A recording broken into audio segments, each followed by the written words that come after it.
इच्छाधारी नागिन की कहानी। एक मनोरंजन कहानी सुनिए। मित्रों, ये कहानी है उत्तर प्रदेश के आजमगढ़ जिले के उदयपुर नाम के गांव की। इस गांव के निवासियों में एक अनजाना खौफ समाया हुआ है। गांव की हर गली, हर नुक्कड़ पर और हर खेत खलिहान में एक नागिन मौत बनकर घूम रही होती है। 65 से भी ज्यादा लोगों को ये नागिन डंस चुकी है। इन घटनाओं को कई बार स्थानीय अखबारों के प्रथम पृष्ठ पर देखा जा सकता है। यही सवाल सबको सता रहा है कि क्यों कोई नागिन उधमपुर गांव के निवासियों से बदला ले रही है। 65 लोगों को काटने के बाद भी इस नागिन का बदला आज भी जारी है।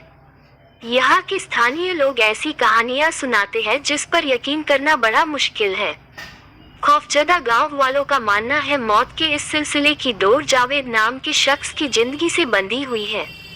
जावेद एक फक्काद, अलमस्त और मनमौजी सा लड़का था। उसको एक लड़की से मोहब्बत हो गई थी। गांव से दूर वीराने में हमेशा वो उस लड़की से मिलने जाया करता था।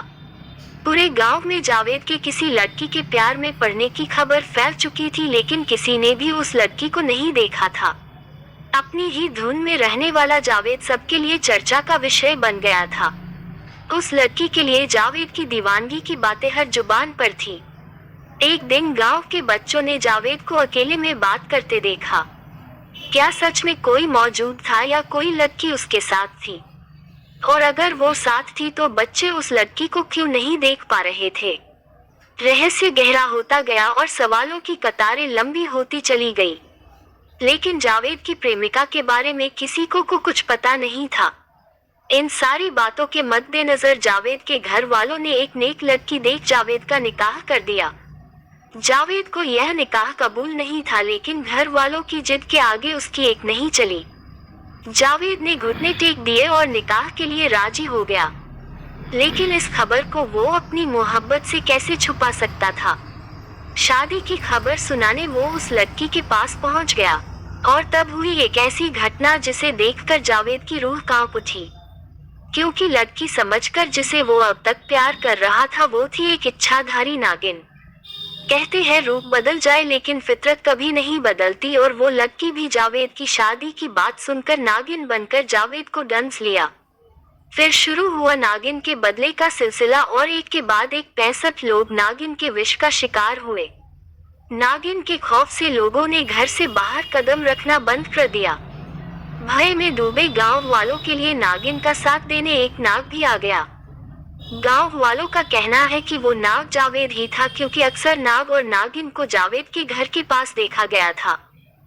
गांव के एक तांत्रिक दत्ताराम सेठ का कहना है कि ये दोनों नाग जावेद के घर को अपना बनाना चाहते हैं, तो इस तांत्रिक ने तंत्रों से इन नागों को जावेद के घर से दूर कर दिया, और तभी से वो लोगों को डंस रहे हैं। इस घटना के बाद यही तांत्रिक सर्पदंश से पीड़ित लोगों का इलाज कर रहा है। ये तांत्रिक कड़कड़ाती ठंड में पीड़ित को ठंडे पानी से नहलाकर उनका इलाज करता है, क्योंकि उसका मानना है कि अधिक मात्रा में ठंडे पानी से सांप का जहर कम हो जाता है। इसी के चलते सांप के डर से 65 लोगों में सिर्फ एक की जान गई है। इतने जहरीले सांप के काटने के बावजूद ये ठीक हो गए हैं। क्या वाकई एक नागिन ने इतने लोगों को काटा है, या अलग अलग सांपों के शिकार हुए लोगों ने इस कहानी को जन्म दिया है? क्या आज के दौर में इन कहानियों पर विश्वास किया जा सकता है कि मरने के बाद नागिन बदला लेने आती है?